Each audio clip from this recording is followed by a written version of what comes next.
Hello friends, ഇന്നത്തെ നമ്മുടെ recipe മുട്ട കേക്കാണ്. നല്ല സ്പോഞ്ച് പോലുള്ള കേക്കാണിത്. ബേക്കിംഗ് പൗഡറൊന്നും യൂസ് ചെയ്യുന്നില്ല ഇതിൽ. അതെങ്ങനെയാണ് ഉണ്ടാക്കാൻ നമുക്കൊന്ന് കാണാം. അപ്പോൾ ഇത്രയും ഇൻഗ്രീഡിയൻസ് ആണ് നമുക്ക് ആവശ്യമായിട്ടുള്ളത്. ആദ്യം നമുക്ക് വേണ്ടത് മുട്ടയാണ്. അവിടെ 5 മുട്ട എടുത്തിട്ടുണ്ട്. പിന്നെ ഒരു ഗ്ലാസിൻ്റെ അളവിലാണ്. ഒരു ഗ്ലാസ് മൈദക്ക് 1 ഗ്ലാസ് പൊടിച്ച പഞ്ചസാര എടുത്തിട്ടുള്ളത്. പിന്നെ നമുക്ക് വേണ്ടതാണ് ഏലക്ക പൊടിച്ചത്. ഇനി നമുക്കിതെങ്ങനെയാണ് ഉണ്ടാക്കാൻ നോക്കാം. അങ്ങനെ മുട്ട ഒരു പാത്രത്തിൽ ഒഴിച്ചിട്ടുണ്ട്. ഇനി നമുക്കതൊന്ന് ബീറ്റ് ചെയ്തെടുക്കണം. ഒരു 10-15 മിനിറ്റോളം ബീറ്റ് ചെയ്തെടുക്കണം. നമ്മൾ ബീറ്റ് ചെയ്തതനുസരിച്ചാണ് അതിൻ്റെ സ്പോഞ്ച് അത് സോഫ്റ്റ് ആയിട്ട് നമുക്ക് കിട്ടുന്നത്. നമ്മൾ എത്രത്തോളം ബീറ്റ് ചെയ്യുന്നത് അത്രത്തോളം നല്ലതാണ്. അങ്ങനെ കുറച്ച് ബീറ്റ് ചെയ്തെടുത്തിട്ടുണ്ട്. നമുക്കതിലേക്ക് ഒരു 1/4 ടീസ്പൂൺ ഏലക്ക പൊടിച്ചത് ഇട്ട് കൊടുക്കാം. പിന്നെ ഒരു നുള്ള് ഉപ്പും കൂടി ഇട്ട് കൊടുക്കണം. നല്ലോണം ബീറ്റ് ചെയ്തെടുക്കാം. അങ്ങനെ നമ്മൾ ബീറ്റ് ചെയ്ത് കൊടുക്കുമ്പോൾ കുറച്ചായിട്ട് പഞ്ചസാര ആഡ് ചെയ്ത് കൊടുത്തിട്ട് നല്ലോണം ബീറ്റ് ചെയ്തെടുക്കണം. 5 മുട്ടക്ക് 1 ഗ്ലാസ് പഞ്ചസാര പാകമായിട്ടുള്ളതാണ്.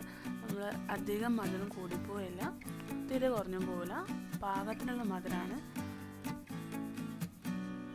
ഇതിൽ നമ്മൾ ബേക്കിംഗ് പൗഡറൊന്നും യൂസ് ചെയ്യുന്നില്ല.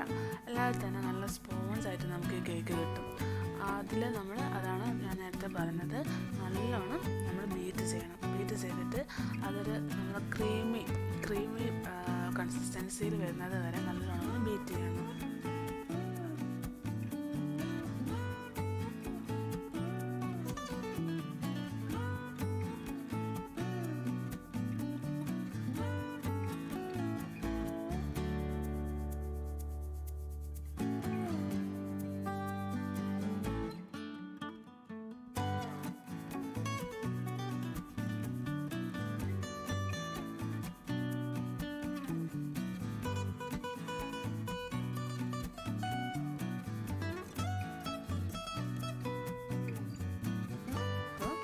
നല്ലോണം ബീറ്റ് ചെയ്തെടുത്തിട്ടുണ്ട്. ഇതുപോലെ ബീറ്റ് ചെയ്തെടുക്കണം. ഇനി നമുക്ക് ചെയ്യേണ്ടത്, നമ്മൾ കേക്ക് ഉണ്ടാക്കുന്ന പാത്രത്തിൽ ഇവിടെ നോൺ സ്റ്റിക്ക് പാൻ എടുത്തിട്ടുള്ളത്. അതിൽ നമ്മൾ മിൽമേൻ്റെ നെയ്യാണ് യൂസ് ചെയ്യുന്നത്. ആ നെയ്യ് ഒന്ന് നല്ലോണം സ്പ്രെഡ് ചെയ്ത് കൊടുക്കണം. ചൂടാക്കിയതിന് ശേഷം നല്ലോണം സ്പ്രെഡ് ചെയ്ത് കൊടുക്കാം. പാനൊക്കെ നമ്മൾ നെയ്യൊക്കെ പുരട്ടി നമ്മൾ റെഡിയാക്കി വെച്ചിട്ടുണ്ട്. ഇനി നമ്മൾ അടുത്ത സ്റ്റെപ്പാണ്, നമുക്ക് മൈദ ചേർക്കണം. മൈദ ചേർക്കേണ്ടത് എങ്ങനെയാണെന്ന് വെച്ചാൽ, നമ്മൾ ബീറ്റ് ചെയ്തതിന് ശേഷം ഇനി നമ്മൾ ബീറ്റ് ചെയ്യാൻ പാടില്ല. ഇനി മൈദ ചേർത്ത് ഒരു ഡയറക്ഷനിൽ സ്പൂൺ കൊണ്ട് മിക്സ് ചെയ്ത് കൊടുക്കണം. ഒരു ഡയറക്ഷനിൽ മാത്രം മിക്സ് ചെയ്ത് കൊടുക്കാം. നമ്മൾ മൈദ ഇട്ടതിന് ശേഷം നമ്മൾ ബീറ്റർ യൂസ് ചെയ്യാനേ പാടില്ല.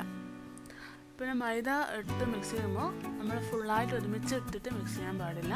കുറച്ച് ഇട്ടിട്ട് മിക്സ് ചെയ്ത് കൊടുക്കുക. അങ്ങനെ ഫുള്ളായിട്ട് ഇട്ടിട്ട് മിക്സ് ചെയ്യുമ്പോൾ ആകെ കട്ട പിടിച്ച് പോകും. അത് ഒഴിവാക്കാൻ വേണ്ടിയിട്ടാണ് കുറച്ച് ഇട്ടിട്ട് നമ്മൾ ഒരു ഡയറക്ഷനിൽ സ്പൂൺ കൊണ്ട് മിക്സ് ചെയ്ത് കൊടുക്കാം. അങ്ങനെ അതും റെഡി ആയിട്ടുണ്ട്. നമുക്കത് നമ്മുടെ നോൺ സ്റ്റിക്ക് പാനിലേക്ക് ഒഴിച്ചു കൊടുക്കാം.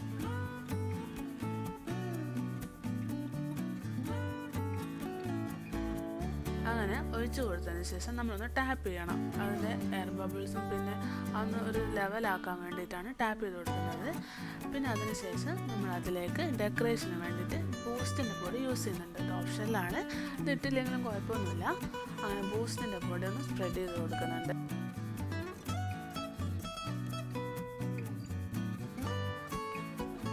നമുക്കിത് ഫ്ലെയിം ഓൺ ആക്കിയതിന് ശേഷം ഒരു മൂടി ചൂടായതിനു ശേഷം അതിൻ്റെ മേലെ നോൺ സ്റ്റിക്ക് പാൻ അടിച്ചിട്ട് ലോ ഫ്ലെയിമിൽ വെക്കാം. പിന്നെ എന്തെങ്കിലും ഹോൾ ഉണ്ടെങ്കിൽ നമ്മളത് ക്ലോസ് ചെയ്ത് കൊടുക്കണം. ഒരു ടിഷ്യൂ പേപ്പർ വെച്ചിട്ട് ക്ലോസ് ചെയ്ത് കൊടുത്താൽ മതി. അങ്ങനെ 45 മിനിറ്റ്സ് ആയിട്ടുണ്ട്. നമുക്കിത് തുറന്ന് നോക്കാം. നല്ലോണം പൊന്തി വന്നിട്ടുണ്ട്. നമുക്ക് അങ്ങനെ ഫ്ലെയിം ഓഫ് ആക്കിയതിന് ശേഷം നമ്മൾ അപ്പം തന്നെ സെർവിങ് പ്ലേറ്റിലേക്ക് മാറ്റാൻ പാടില്ല. അത് കുറച്ച് നേരം ചൂടൊക്കെ ഒന്ന് പോകാൻ വെക്കണം. അങ്ങനെ വെക്കുമ്പോൾ ഇതുപോലെ നമ്മുടെ സൈഡൊക്കെ ഒന്ന് വിട്ട് വരും. അപ്പോൾ നമുക്ക് അത് പ്ലേറ്റിലേക്ക് മാറ്റാൻ എളുപ്പമായിരിക്കും. അങ്ങനെ നമ്മുടെ അടിപൊളി നല്ല സ്പോഞ്ച് ആയിട്ടുള്ള കേക്ക് റെഡി ആയിട്ടുണ്ട്. ഇതെല്ലാവരും ട്രൈ ചെയ്ത് നോക്കണം. നല്ല ടേസ്റ്റാണ്. പിന്നെ ബേക്കിംഗ് പൗഡറൊന്നും നമ്മൾ യൂസ് ചെയ്യുന്നില്ല, അല്ലാതെ തന്നെ നമുക്ക് നല്ല സ്പോഞ്ച് ആയിട്ടുള്ള കേക്ക് കിട്ടും. പിന്നെ നിങ്ങൾക്ക് ഈ വീഡിയോ ഇഷ്ടമായെങ്കിൽ ലൈക്ക് ചെയ്യണം, ഷെയർ ചെയ്യണം, സബ്സ്ക്രൈബ് ചെയ്യണം, കമൻറ്റ് ചെയ്യണം. പിന്നെ ആ ബെല്ലൈക്കനോടൊന്ന് പ്രസ് ചെയ്യണേ. Thank you.